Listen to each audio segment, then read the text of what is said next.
Olá, vamos falar sobre segurança do trabalho, em especial hoje a NR35, né? É uma norma importante que fala sobre trabalho em altura, né? Vamos saber onde consultar, vamos verificar as variações e as informações que tem no conteúdo da norma.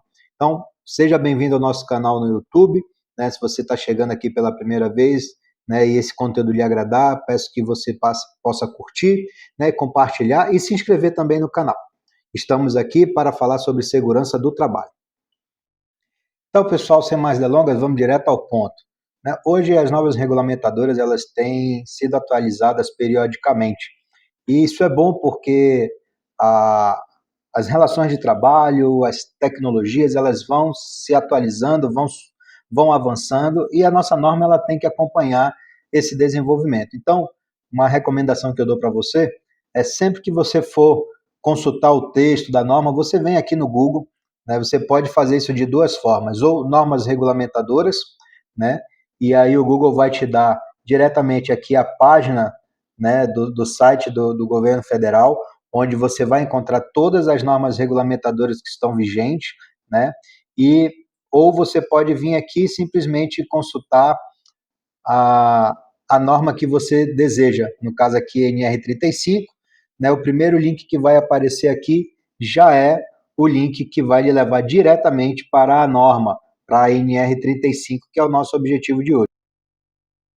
Então, clicando no link, né, NR35, ele vai te trazer para a página da NR35, onde ele vai te dar aqui um breve resumo, né, o histórico da norma, né, quando começou, por que ela foi criada, as normas nacionais, internacionais que são correlatas, e aqui no final ele vai te apresentar literalmente o texto mais atualizado, né? É importante você verificar aqui a portaria, né? No caso, a da 35 hoje, a que está valendo, é a portaria do MTE número 3.903, de 28 de dezembro de 2023, ou seja, finalzinho do ano passado, essa norma estava sendo revisada e atualizada. E você vai encontrar aqui também o manual consolidado da NR35, só que ele é do ano 2018. Então você já vê uma defasagem daqui entre 2018 e 2023. Muita coisa que tinha aqui foi atualizada, foi melhorada, né? E coisas que hoje temos aqui na 35 que não vai ter aqui na época ainda na NR em 2018. Feito isso, você vai chegar aqui no texto, né, atualizado da norma, tá? E aqui ele vai te dar sempre no início todas as portarias, as atualizações que tiveram na NR35, desde a sua primeira publicação, né, 2012, e as revisões, as atualizações que tiveram, 2014, 2016, 2019 e 2022, finalizando com a última versão em 2023. Então, vamos lá para o texto, né? Eu vou ler o texto e vou colocar a minha interpretação aqui para vocês, tá bom? Lembrando que você pode concordar ou discordar, tá? Dessa interpretação, o que vale aqui é a gente aumentar o nosso nível de conhecimento e trazer para o debate esse assunto tão importante. Então, objetivo: esta norma estabelece os requisitos e as medidas de prevenção para o trabalho em altura, envolvendo o planejamento, a organização e a execução de forma a garantir a segurança e a saúde dos trabalhadores envolvidos direta e indiretamente com essa atividade, né? Eu acho interessante quando ela coloca aqui, ó, direta ou indiretamente com essa atividade, porque o seu trabalho em altura ele pode impactar em pessoas que não têm nada a ver com a atividade. Por exemplo, você está na construção civil, trabalhando, né, em um balancinho pendurado lá a 20, 30 metros de altura, um incidente, uma queda de ferramenta, uma rajada de vento que possa desestabilizar o seu balancinho, pode afetar pessoas que estão passando na rua, pessoas que estão ao redor e que não tem nada a ver com o seu trabalho, ou até mesmo seus colegas de trabalho, né, que estão lá, que podem ser afetados, machucados ou, né, sofrer danos mais graves em decorrência disso aí. Então, isso é importante a gente lembrar que quando a gente está fazendo qualquer tipo de trabalho, ele pode afetar direta ou indiretamente as pessoas que estão próximas ou envolvidas na atividade. Campo de aplicação. Aplica-se o dispositivo nesta norma a toda atividade com diferença de nível acima de 2 metros do nível inferior onde haja risco de queda. Então, essa informação é importante porque ela estabelece um parâmetro, um limite, né? Aqui nós temos uma atividade a partir de 2 metros, né? Acima de 2 metros de altura do nível inferior. Então, se eu estou num prédio, né, que tem 5 andares, eu já estou a mais de 2 metros acima do nível do chão, do solo, né? Que não é o caso aqui. Ele diz em si, acima do nível inferior onde haja risco de queda. Se eu vou usar um andaime, se eu vou usar um balancinho, se eu vou usar uma escada, né? Para poder acessar esse ponto onde eu preciso trabalhar, aí sim eu vou estar realizando o trabalho em altura, independente do andar que eu esteja do prédio, da edificação, tá bom? Então é importante a gente manter esse entendimento. Responsabilidade. Cabe à organização garantir a implementação das medidas de prevenção estabelecidas nesta NR, assegurar a realização da análise de risco e, quando aplicável, a permissão de trabalho, PT. Então, toda a implementação, toda a análise que é necessário para o trabalho em altura que você vai realizar na sua empresa é responsabilidade da empresa. Ela tem que analisar, ela tem que preparar e criar os mecanismos, né, os procedimentos para que você possa fazer o seu trabalho em altura em segurança. Letra C, item C, elaborar procedimento operacional para atividades rotineiras de trabalho em altura. E aqui, pessoal, é uma coisa importantíssima. A gente falar sobre trabalho rotineiro e trabalho não rotineiro. O trabalho rotineiro, pessoal, é aquele trabalho que ele está, né, dentro do seu escopo de atividade, independente da frequência que ele é feito ao longo da semana, do mês, do ano. Ele faz parte do seu escopo, ele está dentro de um cronograma anual, mensal, trimestral, né, semanal, diário de atividade. Então, ele é um trabalho rotineiro. Tá? Então, a empresa ela precisa ter os procedimentos elaborados. Como você vai subir? Exemplo, eu vou fazer a troca de luminárias. Então, essa empresa ela precisa ter um procedimento de como você, da manutenção elétrica, vai fazer a troca dessas luminárias. Se você vai usar escada, se você vai usar andaime, se você vai usar as pente, né, as plataformas elevatórias, móveis de trabalho, se você vai usar balancinho, acesso por corda, o que você vai fazer, como você vai fazer, o que você precisa utilizar. Então, esses procedimentos eles têm que estar escritos, aprovados, atualizados, e você tem que ser treinado também nesses procedimentos, né? Então, você vê que a letra C, ela complementa aí a letra B e a letra A, tá? Letra D, disponibilizar através de meios de comunicação da organização de fácil acesso ao trabalhador instruções de segurança complementadas na análise de risco, permissão de trabalho e procedimentos operacionais a todos os integrantes da equipe de trabalho. Isso aqui é um trabalho de educação continuada, né? Além de você ter seu treinamento de integração quando você entra na empresa, o seu treinamento nos procedimentos operacionais da empresa, os treinamentos previstos dentro das normas regulamentadoras, a empresa ela pode fazer isso por meio de DDS, por meio de palestras, por meio de treinamentos adicionais que você vai ter acesso a todo esse arcabouço de documentação, né, de planejamento, de preparação para que você possa sempre manter a consciência situacional e realizar o seu trabalho de maneira correta. Assegurar a realização de avaliação prévia das condições do local de trabalho em altura pelo estudo, planejamento e implementação das ações e das medidas complementares de segurança aplicada, certo? Então, estudo, planejamento e implementação são as palavras-chave desse item. Você não consegue fazer uma atividade sem que você esteja minimamente preparado para ela, sem que você conheça essa atividade, o que você precisa. Mesmo que às vezes seja uma atividade rotineira, gente, tudo pode ser melhorado e a gente pode contribuir com mais informações, as coisas se atualizam. Então, na dúvida, sempre pergunta, né, e abra uma oportunidade de melhoria contínua. Adotar as providências necessárias para acompanhar o cumprimento das medidas de prevenção estabelecida nesta norma pelas organizações prestadoras de serviço.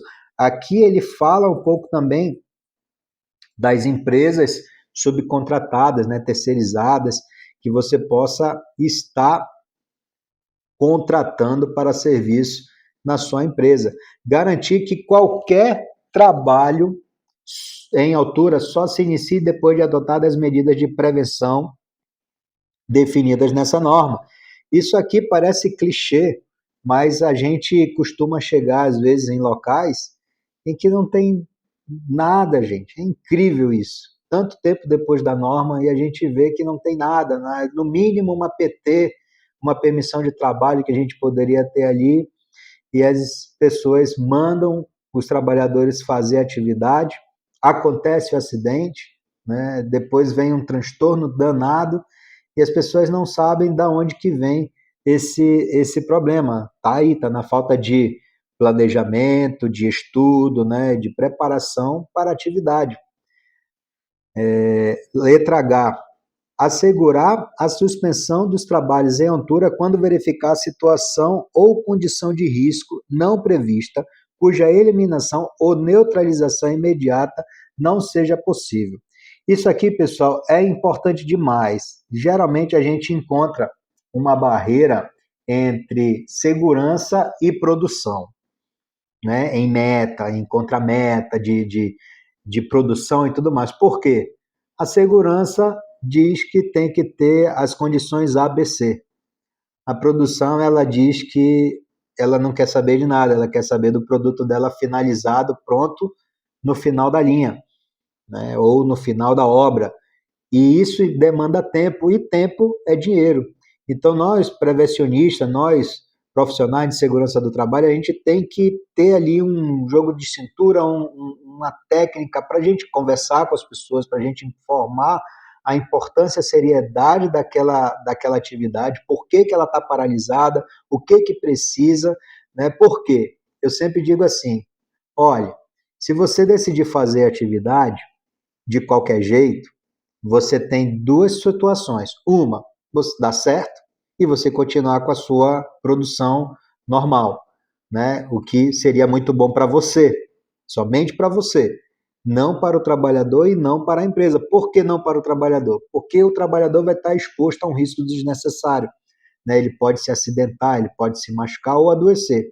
E a empresa, porque ela está descoberta, ela pode pegar aí uma multa, né? Um passivo trabalhista, né? Indenizações e tudo mais. Então, esse é o primeiro cenário. Deu certo, você acha que está tudo bem e vida que segue. E o segundo cenário é o pior. É um acidente, é um incidente, onde, em vez de você parar ali meia hora, 40 minutos, ou uma manhã, ou um dia, para você poder adequar as condições de execução do trabalho, você poder adequar os equipamentos, né, trazer uma equipe especializada, né, fazer o serviço da maneira correta, você vai ficar aí alguns dias, talvez, meses, com a produção parada, porque uma pessoa perdeu a vida executando o trabalho que na sua cabeça seria em 5 minutos. É rapidinho que faz. Eu digo para você, é rapidinho que cai também, é rapidinho que se acidenta. Então é importante a gente estabelecer essa consciência nas empresas. Letra J, estabelecer uma sistemática de autorização dos trabalhos para trabalho em altura, né? Então, essa sistemática de autorização, eu vou fazer um trabalho em altura, eu preciso da permissão do técnico de segurança do trabalho, eu tenho que abrir uma ordem de serviço da manutenção, para que eu possa pedir a permissão de trabalho. Então, você vai estabelecer essas sistemáticas para você poder fazer o trabalho. Letra J, assegurar a organização e o arquivamento da documentação prevista nesta ANR por período mínimo de 5 anos, exceto se houver disposição específica em outra norma regulamentadora. Então, todo aquele histórico, toda aquela documentação prevista, né? Permissão de trabalho, certificados, DDS, treinamentos correlatos, então, equipamento de proteção individual, ficha de EPI, o próprio PGR, o PCMSO, então você vai guardar, arquivar esses documentos, né, por no mínimo 5 anos. 35.3.2. Cabe ao trabalhador cumprir as disposições previstas nesta norma e no item 1.4.2 da norma regulamentadora número 1, né, que fala sobre disposições gerais e gerenciamento de risco ocupacional e os procedimentos operacionais exigidos pelo empregador. Então, aqui ela linka, né, como todas as normas têm passado por atualização, ela linka a nossa norma com a NR1, né, que vai tratar ali sobre os gerenciamentos de riscos ocupacionais. Então, é importante você estar atento a isso daí. Autorização, capacitação e aptidão, certo? Então, vamos lá. Todo trabalho em altura deve ser realizado por trabalhador formalmente autorizado pela organização. O que entende-se sobre um trabalhador formalmente autorizado pela organização? O próximo item, ele vai te dizer isso. Considera-se trabalhador autorizado para trabalho em altura aquele capacitado, cujo estado de saúde foi avaliado, tendo sido considerado apto para executar suas atividades. Então, um trabalhador com consentimento formal da organização é um trabalhador que ele passou pelo exame médico, né, e fez exames específicos para trabalho em altura e foi considerado apto. No escopo de trabalho dele, né, consta que ele fará trabalho em altura. Na ordem de serviço do trabalho dele, consta que ele fará o trabalho em altura. E também ele consta de uma relação, de um atestado, né, que a empresa mantém atualizado sobre os trabalhadores autorizados a trabalhar em altura. É um atestado que a gente faz, geralmente parecido com aquele atestado de brigada, onde consta o nome dos trabalhadores que estão ali aptos para exercer a atividade em altura. Então, ele tem o consentimento formal da organização para fazer o trabalho em altura. Tá? 35.4.1.2. A autorização para trabalho em altura deve considerar, letra A, as atividades que serão desenvolvidas pelo trabalhador, a capacitação a que o trabalhador foi submetido e a aptidão clínica para desempenhar as atividades, certo? Então, essa autorização ela tem que ser levada em conta desses 3 pontos: a atividade, o treinamento, né, a capacitação e a questão de saúde física, né, ali do trabalhador, que vai estar submetido a trabalho em altura. A autorização deve ser consignada nos documentos funcionais do empregado, ou seja, mais uma vez a norma está reforçando a parte da autorização formal, né, de que aquele trabalhador está apto para realizar um trabalho em altura. O que a gente vê muitas vezes por aí é a pessoa pega um certificado de NR35, lá no ASO tem lá a função apto para trabalho em altura e só isso. Então você não tem uma capacitação adicional nos procedimentos, você não tem uma carta formal, né, uma relação formal dos trabalhadores aptos para o trabalho em altura. E isso, pessoal, no dia a dia pode não fazer diferença, mas no momento de um acidente, no momento de uma reclamação trabalhista, alguma coisa assim, isso vai fazer diferença se você tem esse documento ou não. O colaborador pode alegar que fazia uma atividade, né?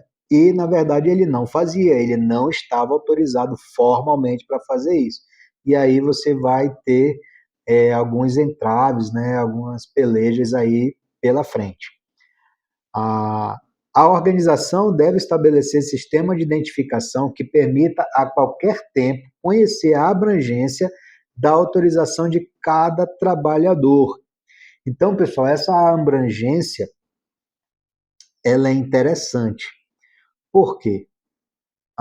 Em textos anteriores da NR35, né, ele diz que a empresa ela tem que estabelecer a abrangência do trabalho em altura do trabalhador. E mais ou menos o que ela quer dizer com isso? Existem pessoas que sobem 2 degraus de uma escada e começam a tremer e não conseguem avançar, né? Existem pessoas que sobem a 40, 50 metros de altura e estão tranquilas e conseguem trabalhar tranquilo, de boa. Existem pessoas que sobem numa caixa d'água, por exemplo, numa escada marinheiro, e travam no meio do caminho. Então, qual é a abrangência? Até onde essa pessoa ela vai? Né? Qual a altura que essa pessoa consegue trabalhar? Então, é importante você ter estabelecido isso daí para que você possa ter um melhor direcionamento da sua força de trabalho. Considera-se trabalhador capacitado para trabalho em altura aquele que foi submetido e aprovado no processo de capacitação envolvendo treinamento teórico e prático, inicial, periódico e eventual, observando os dispositivos na NR1.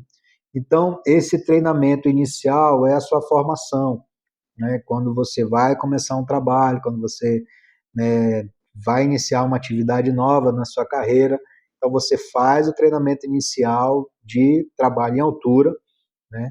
E com o passar do tempo, se nada acontecer, se não tiver nenhum imprevisto, você vai fazer a renovação desse treinamento, né? Aí entra o treinamento periódico, né, onde você vai fazer uma renovação do treinamento, né? Tudo ocorreu bem durante aquele período e tal, chegou ao final, você vai fazer a renovação, você vai fazer o treinamento periódico.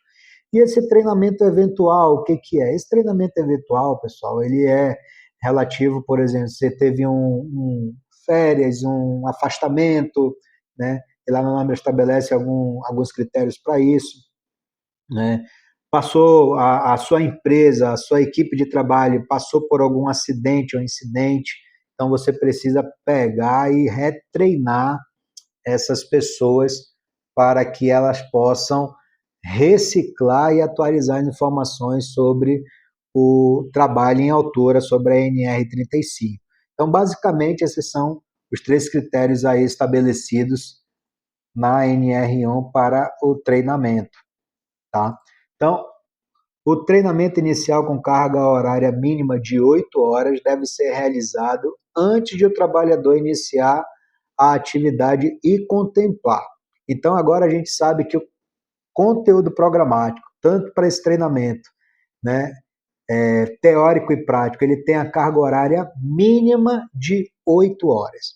Tá? Aí sempre a gente tem aquela pergunta, né, professor, instrutor, eu posso me afastar quantas horas do treinamento?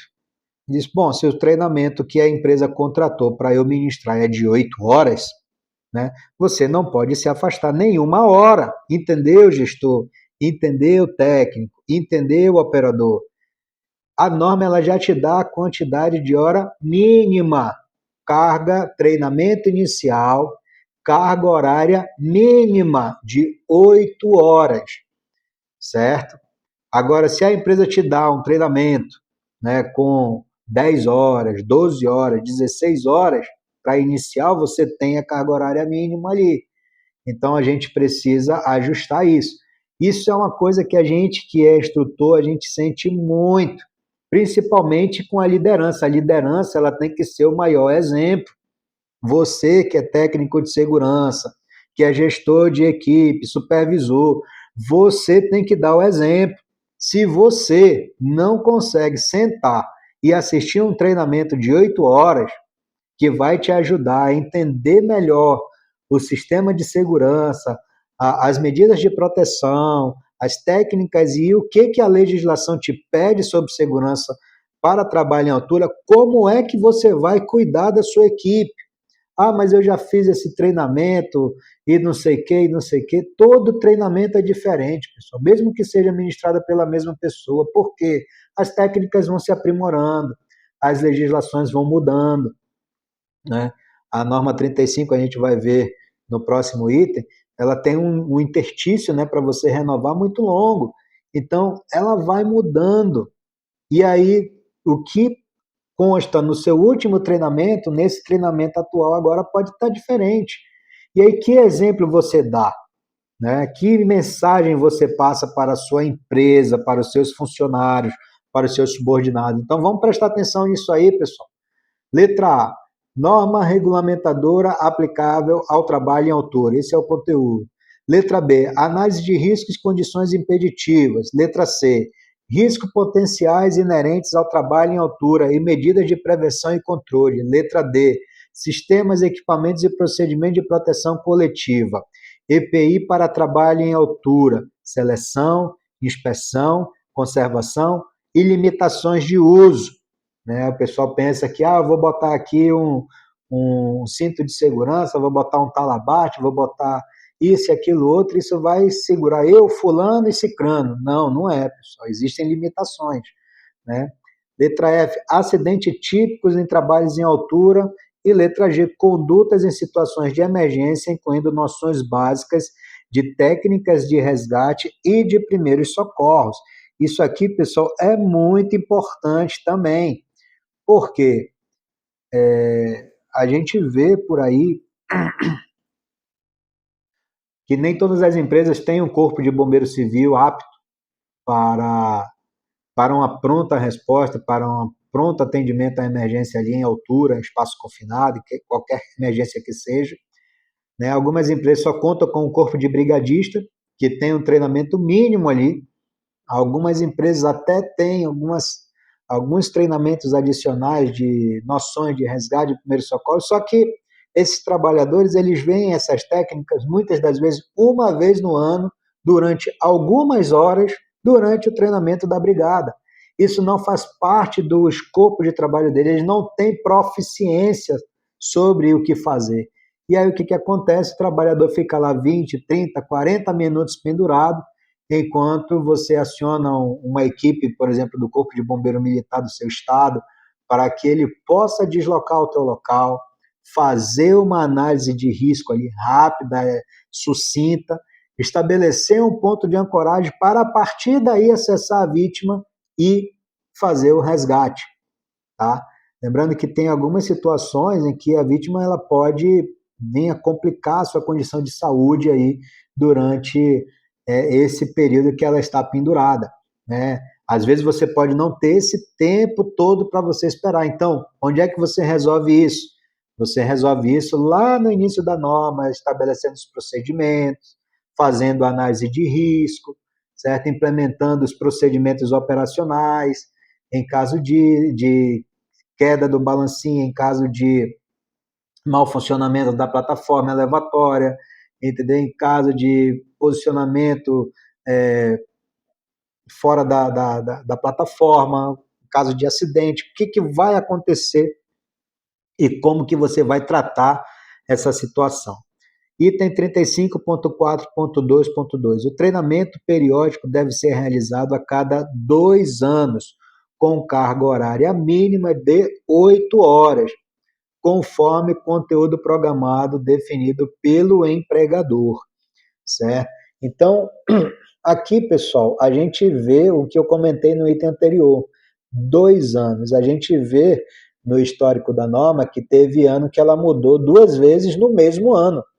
Né? Em 2022, eles botaram o anexo 3 ali de escada e no final do ano eles removeram esse anexo 3, porque ele trazia coisas ali, a meu ver, absurdas. Né?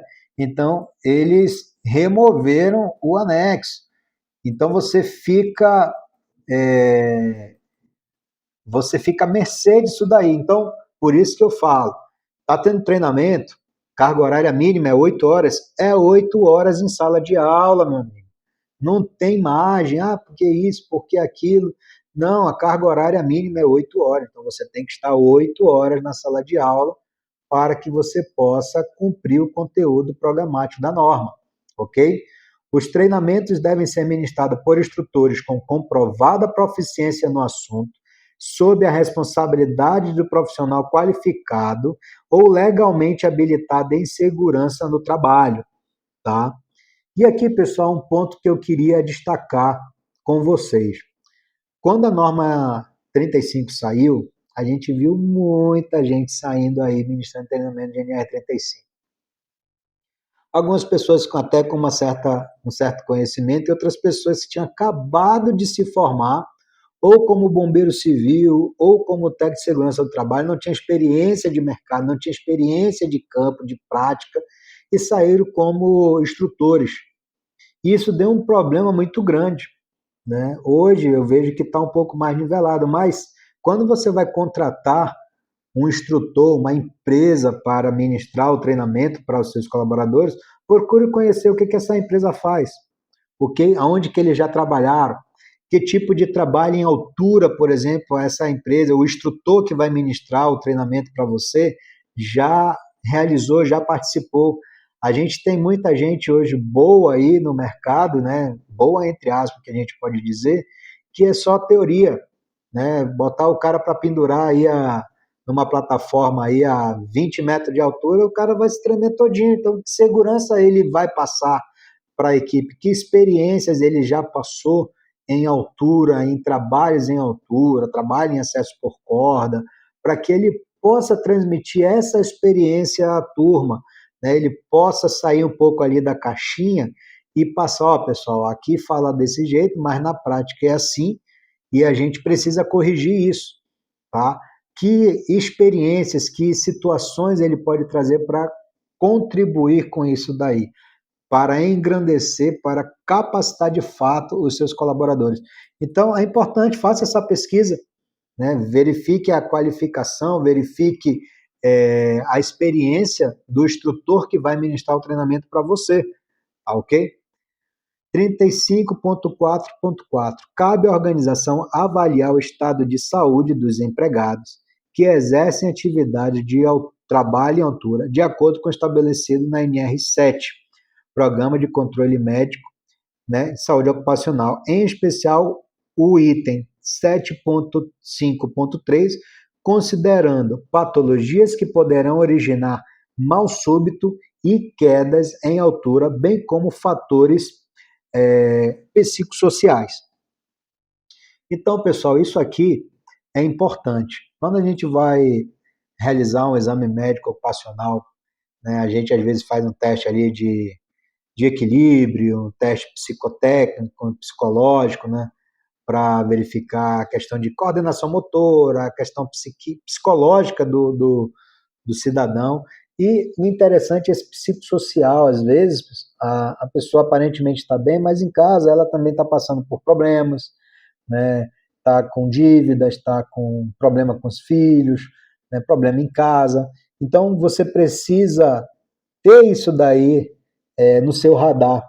Às vezes a pessoa ela está apta para trabalhar, ela fez o treinamento, ela está lá no exame médico ocupacional dela, ok para trabalhar, ela tem a ordem de serviço dizendo que ela faz um trabalho em altura, tá beleza? Ela tem toda a documentação, aquela autorização formal, consta o nome dela na autorização formal da empresa para trabalhadores autorizados a executar trabalho em altura, mas naquele dia ela não está bem, ela teve uma perda na família, um ente querido, ou está passando por alguma dificuldade, problema de saúde, um parente doente, e naquele momento aquela pessoa não está bem, né? Então a parte social dela, lembrando que a definição básica de saúde é um completo bem-estar físico, né, mental e social. Então, se a pessoa não está com um desses três itens, ok, ela não está saudável, ela não está apta. Às vezes uma simples conversa, um DDS, antes de você liberar a equipe para o trabalho, você vai perceber isso na sua equipe, no seu trabalhador, e você já troca ele, reveza, bota uma pessoa para ir inicialmente no lugar dele, chama ele no cantinho, cara, vem cá, vamos conversar, tá tudo bem, estou sentindo você meio triste, né? No início, se ela não tem muita intimidade com você, ela pode dizer, não, tá tudo bem, tá de boa, não sei o que e tal, mas insista, não para você depois ficar falando, mas mostre para ela que você está preocupado, ó, cara, você vai fazer um trabalho perigoso, você vai estar em altura, 40 metros do chão, estou preocupado com você, não quero problema para você, não quero problema para mim, entendeu? Pô, você pode falar comigo, entendeu? Deixa a porta aberta. Você, como segurança do trabalho, como um técnico, como um engenheiro de segurança do trabalho, você tem um papel disso. Muitas das vezes isso vai evitar acidente ou incidente. Quantas vezes, pessoal, eu já não vi isso acontecer, da gente chegar na frente de trabalho, olhar o trabalhador, ver que ele não está bem. Às vezes está até alcoolizado, né? Ou até com ingestão de outras substâncias. Você percebe, às vezes é uma boa pessoa, entendeu? Está passando por um momento, por uma situação, e você conversa com essa pessoa, você orienta. O que você prefere? Orientar, certo? Prevenir, conversar, né? Evitar um problema desse aí, ou você prefere já para a consequência final, que é atender, tratar um acidente, passar por uma investigação, uma análise de acidente, um processo criminal ali, às vezes, né, civil, né, ali, criminal, trabalhista, né, sobre as causas daquele acidente. Então, eu já vi, já temos conhecimento de técnico de segurança preso, né, porque negligenciou, porque não deu atenção, engenheiros de segurança aí que passaram por problemas por conta disso. Então, é importante você ter isso no seu radar. 35.4.4.1. A aptidão para trabalho em altura deve ser consignada no atestado de saúde ocupacional do trabalhador. Nós já falamos sobre isso, certo? Planejamento e organização. Todo trabalho em altura deve ser planejado e organizado, tá? Ah, queimou a lâmpada, fulano, vai lá e troca a lâmpada. Mas eu não sou eletricista, não me interessa, eu estou mandando. Tá certo isso? Agora eu faço uma pergunta. Isso acontece? Infelizmente acontece, pessoal. Infelizmente acontece. Principalmente em empresas menores. Isso acontece. E aí, aquela lâmpada estoura na mão do trabalhador, ele toma um choque elétrico, ele cai porque ele não tem uma escada, ele sobe em cima de um banco de plástico, de uma cadeira, aquilo quebra, cai, e aí lá vai todo aquele transtorno. Tudo porque não teve um mínimo de planejamento de organização. Não tem uma cultura de segurança. No planejamento do trabalho devem ser adotadas as no planejamento do trabalho devem ser adotadas de acordo com a seguinte hierarquia. Letra A. Medidas para evitar o trabalho em altura, sempre que existir meio alternativo de execução. Tá? Se você pode construir uma escada coletiva, cercar com guarda-corpo, ao invés de você ter uma escada marinheiro ou precisar de uma escada de apoiar, de 2 lãs, ou montar um andaime para você subir e trabalhar naquele local, se você pode fazer isso, você elimina o trabalho em altura, porque você criou uma condição segura, permanente, para aquele trabalhador. Medidas que eliminem o risco de queda de trabalhadores na impossibilidade de execução do trabalho de outra forma. Você estabelecer pontos de ancoragem, né? E tem um negocinho lá embaixo que a gente vai falar sobre o fator de queda, tá? Que você precisa estabelecer, analisar a zona livre de queda, o fator de queda, da posição onde essa pessoa está trabalhando. Por isso que lá no início ela fala que você tem que organizar, fazer a análise de risco, colocar no procedimento sobre esse trabalho. É lá em cima que você começa a tratar sobre isso daí. Tá? Letra C. Medidas que minimizem as consequências de queda, quando o risco de queda não puder ser eliminado. Ou seja, você já ter ali uma equipe de resgate equipada, treinada, competente, proficiente para a ação imediata em caso de queda do trabalhador, você ter os equipamentos adequados para fazer a remoção desse colaborador. Tá? Lembrando, pessoal, que tem situações em que você precisa fazer, é preciso ser feita atividade, só que a estrutura local ela não te favorece no sentido da segurança. É uma estrutura antiga, que não foi projetada pensando na segurança, e você precisa estabelecer esses critérios. E é aí que entra, por exemplo, os pontos de ancoragem, os sistemas de linha de vida, a instalação de redes de proteção contra a queda, né? tudo isso no seu planejamento, aqui, ó, no seu planejamento, né, e organização para você poder executar o serviço. Deu para entender? Espero que eu esteja conseguindo transmitir a mensagem que eu gostaria que vocês recebessem. Vamos lá. Vai comentando aí no chat o que você está achando disso, o seu ponto de vista, contribuindo. Se você tem alguma informação adicional, você pode também contribuir. Isso aqui não deve ser só uma pessoa falando. Eu sei que muitos profissionais altamente qualificados podem assistir esse vídeo e também contribuir com a segurança de todo o nosso país aí nessa questão do trabalho em altura. Todo trabalho em altura deve ser realizado sob supervisão, cuja forma deve ser definida pela análise de risco, de acordo com a peculiaridade da atividade. Tá? Então, que forma vai ser essa supervisão? Tá? Tem trabalho em altura que eu vou ter de fato uma pessoa lá, né, observando, acompanhando essa atividade. Tem trabalho em altura em que a própria equipe, né, pode revezar e fazer essa supervisão, né, da atividade. E eu já vi em alguns locais que essa supervisão ela está estabelecida no procedimento de trabalho da empresa, na análise de risco, ela é feita de forma até remota, né, pelo sistema de câmeras, pelo sistema de monitoramento interno. Então, dado essas condições, é reportado ao setor de monitoramento e esse setor ele fica continuamente observando a atividade que está sendo realizada lá. E em qualquer situação de emergência, esse setor já dispara os alarmes, já faz os acionamentos previstos para a resolução do problema. Então, o mais comum que nós temos, né, o mais confiável é você estabelecer um membro da equipe, uma pessoa da equipe que vá ali acompanhar fisicamente, presencialmente essa atividade.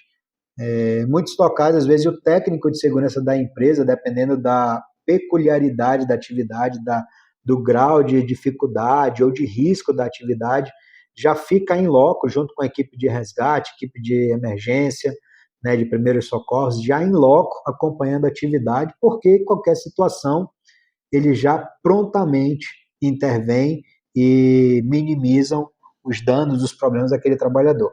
Próximo item. A execução do serviço deve considerar as influências externas que possam alterar as condições do local de trabalho já previstas na análise de risco.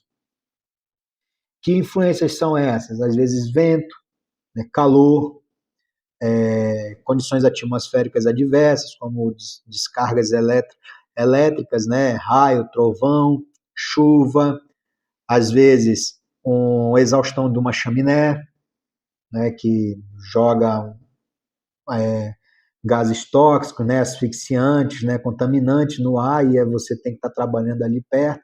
Então, isso daí deve ser considerado na sua análise de risco. Né? Todo trabalho em altura deve ser precedido da análise de risco. Mais uma vez, a norma fala aqui da análise de risco.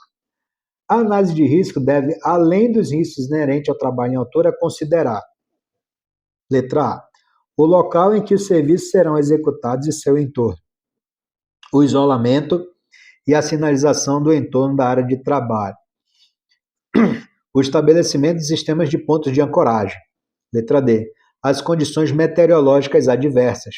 Letra E, a seleção, inspeção, forma de utilização e limitação de uso do sistema de proteção coletiva e individual, atendendo às normas técnicas vigentes, às orientações do fabricante ou projetista e aos princípios de redução de impacto e dos fatores de queda.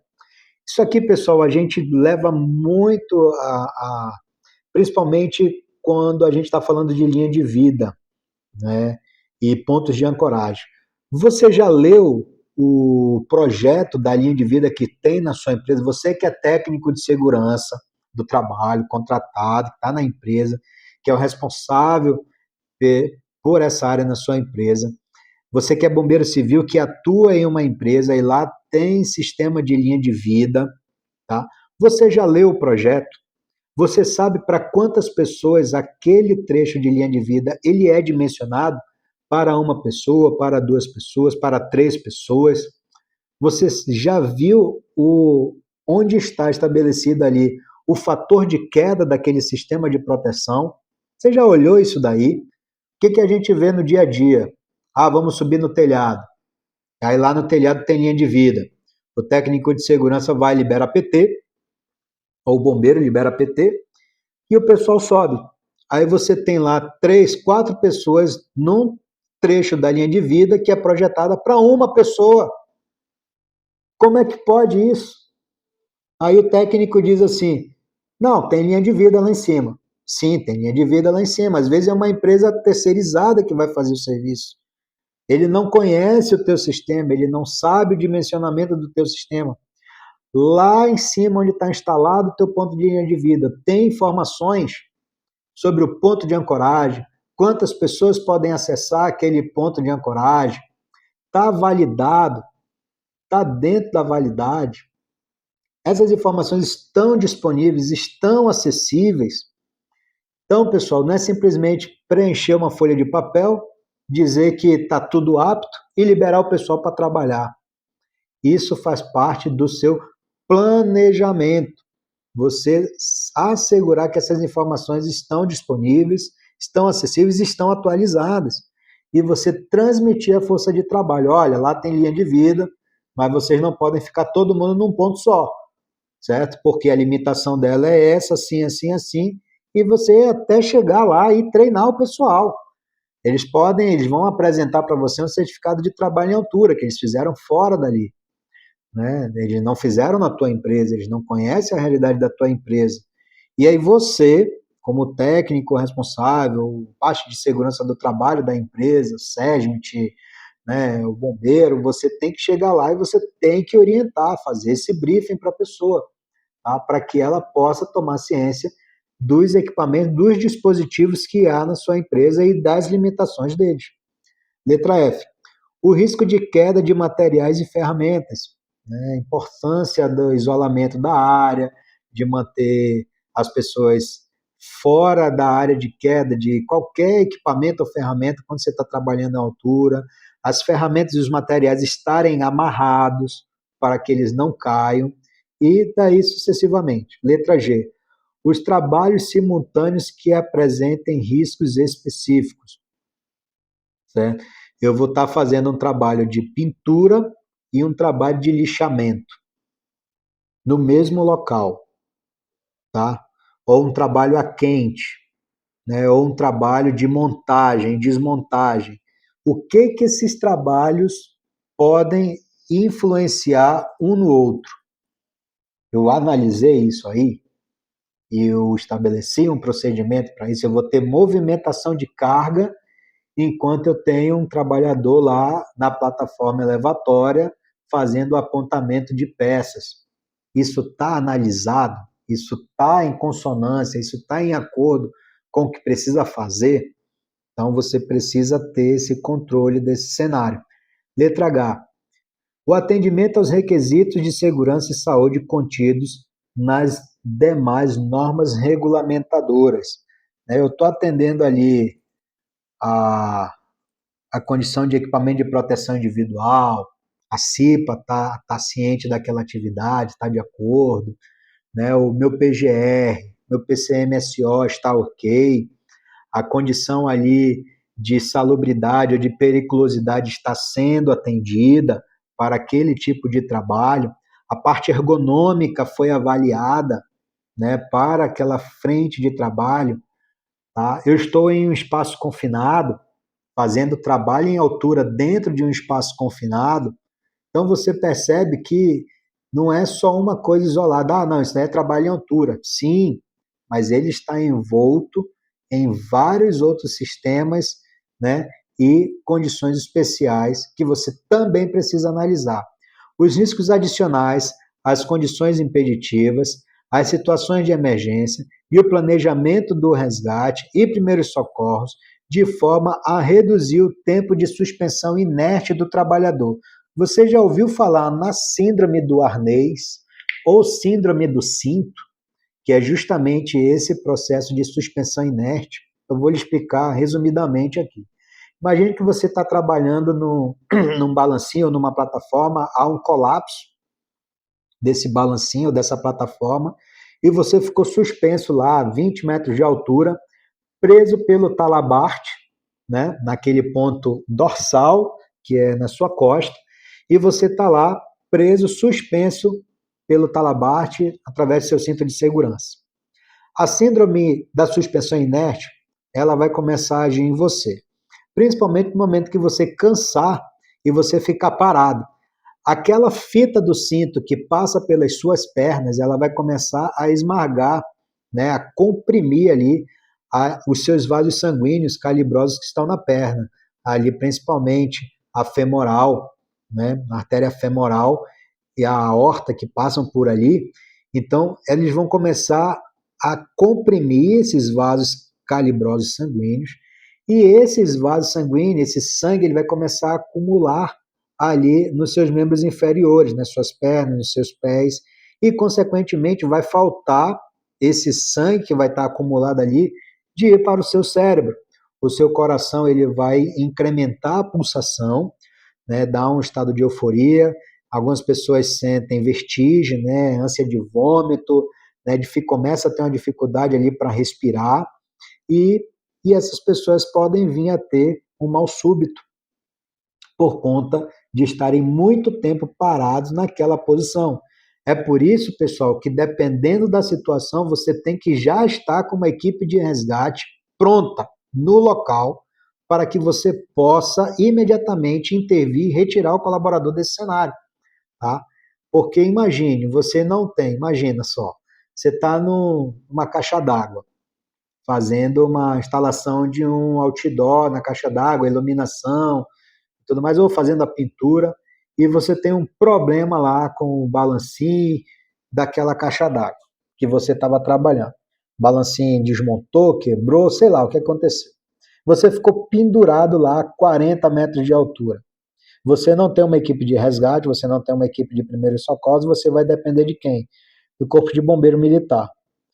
Os profissionais do Bombeiro Militar, eles vão fazer de tudo para chegar o mais rápido possível até você, né? Quando chegar no local, eles vão, antes de subir, de fazer o que precisa fazer, eles vão ter que entender o cenário, entender o que está acontecendo, ainda que isso seja rápido, tá? Mas aí bota aí, no mínimo, você já passou 15 minutos pendurado, beleza? Do momento que aconteceu a queda, do momento que aconteceu o acidente, as pessoas entenderem o que aconteceu, né? Ligarem o 193, acionarem o bombeiro militar, esse bombeiro receber o acionamento e deslocar do quartel até a sua empresa. No mínimo aí 10, 15 minutos, vamos jogar aí sendo bem otimistas, né? Quando chegar lá, essas pessoas vão levar no mínimo mais 10, 15 minutos para poder subir até você, estabelecer um ponto de ancoragem, acessar você e iniciar o sistema de resgate. Olha aí, 30 minutos, 20 minutos. E, pessoal, pelos estudos, esse é um tempo suficiente para que um colaborador possa vir a ter uma parada cardiorrespiratória, em decorrência da suspensão inerte. Então, você precisa estar preparado para essa situação. Então, dependendo não digo que para toda atividade em altura você tem que ter uma equipe de resgate pronta lá, porque a atividade em altura ela é diversa demais. Mas para essas atividades mais críticas, sim, você precisa ter uma equipe já pronta em emprego na sua obra, né, na sua empresa, para garantir esse sistema de segurança. A necessidade de sistema de comunicação e a forma de supervisão complementam esse tópico. Tá? 35.5.6. Para atividades rotineiras de trabalho em altura, análise de risco, né? pode estar contemplada no respectivo procedimento operacional. Os procedimentos operacionais para atividades rotineiras de trabalho em altura devem conter, vamos lá, o detalhamento da tarefa, as medidas de prevenção característica, a rotina, as condições impeditivas, o sistema de proteção coletiva e individual necessário e as competências e responsabilidade. Então, esses procedimentos operacionais que você vai fazer para o trabalho em altura na sua empresa, eles devem contemplar esses 5 itens, e tem que estar bem claro, porque depois você tem que difundir isso para a força de trabalho. As atividades de trabalho em altura não rotineira devem ser previamente autorizadas mediante permissão de trabalho. Ou seja, toda atividade em altura eu preciso emitir permissão de trabalho? A norma ela não deixa isso obrigatório. Ela diz que as atividades não rotineiras devem ser previamente autorizadas mediante permissão de trabalho. Então, isso quer dizer que se a minha atividade é rotineira, ela está dentro do meu procedimento de trabalho. Eu tenho treinamento nesse procedimento de trabalho. Eu não necessito abrir a permissão de trabalho? Tecnicamente, não. Ah, mas na minha empresa que eu trabalho, a gente emite PT. Beleza, tranquilo, sem problema nenhum. Você está colocando um elo a mais de segurança nessa atividade, tá ok? Mas, para as atividades não rotineiras, o que são as atividades não rotineiras? São aquelas que não estão no seu escopo de trabalho, no seu cronograma de trabalho, elas estão fora a parte. É uma manutenção emergencial que apareceu, é uma manutenção extraordinária, é uma instalação, uma construção, alguma coisa assim, que está fora do seu processo normal de trabalho, ela não é da sua rotina. Aí você precisa, além da análise de risco, a permissão de trabalho obrigatoriamente. Para as atividades não rotineiras, as medidas de prevenção devem ser evidenciadas na análise de risco e na PT. Lembra que para atividade não rotineira, tu não tem procedimento. Tu não tem procedimento específico de trabalho. Então, você tem que consignar aí essas coisas na tua análise de risco e na tua permissão de trabalho. Hoje, pessoal, a gente está no mundo digital, então a gente tem as PTs eletrônicas, né, que já estão se espalhando aí afora, né? Em alguns programas que eu já pude ver, muito limitados, né? Eu não tenho um campo ali para eu colocar uma observação, para eu colocar uma informação a mais, é simplesmente o checklist, pronto, acabou, todo mundo assinou, Brasil. E aí eu sinto falta da permissão antiga, onde eu poderia escrever algumas informações ali na hora da liberação e consignar a assinatura da equipe que vai executar. Tá, ok? Então é importante a gente ter. A gente faz isso aqui, Bruno, na análise de risco, junto com a equipe de trabalho. Ok, beleza, perfeito. Então você tem que garantir essa informação que ela esteja com a pessoa que vai executar o trabalho. Próximo item, 35.5.8. A PT deve ser emitida por meio físico ou digital, aprovado pelo responsável, pela autorização da permissão e acessível no local de execução da atividade. E, ao final, encerrada e arquivada de forma a permitir sua rastreabilidade. Então, mais uma vez aqui, falando dessas plataformas digitais de trabalho, né, de permissão de trabalho, aí, às vezes, em algumas plataformas, a gente sente falta dessa liberdade a mais para estar anexando informações ali.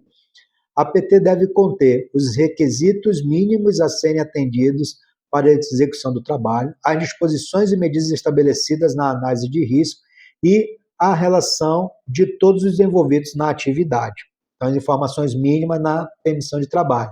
A PT tem validade limitada à duração da atividade, restrita ao turno ou à jornada de trabalho, podendo ser revalidada pelo responsável pela aprovação nas situações em que não ocorram mudanças das condições estabelecidas ou na equipe de trabalho, certo? Então, o que ele está dizendo aqui? Eu posso abrir uma permissão de trabalho, né, que ela vai ser renovada diariamente, desde que como que essa permissão ela pode ser renovada diariamente sem que tenha necessidade de eu emitir uma nova permissão de trabalho. Ela não pode ter mudanças nas condições estabelecidas e a equipe de trabalho deve ser a mesma equipe. Se eu substituir um funcionário, eu já quebrei essa regra. Se hoje eu estou usando escada e amanhã eu vou usar andaime, eu já quebrei essa regra, certo? Já mudou a condição, né, da realização do trabalho. Então, você precisa ficar esperto nisso, para não estar fazendo coisa fora da NR 35. Beleza, pessoal? Então, nós estamos aqui no item 35.6. Eu vou deixar esse item para o próximo vídeo. Se você gostou, chegou até aqui, curte, comenta e compartilha para que a gente possa estar apresentando mais conteúdos como esse para você. Valeu!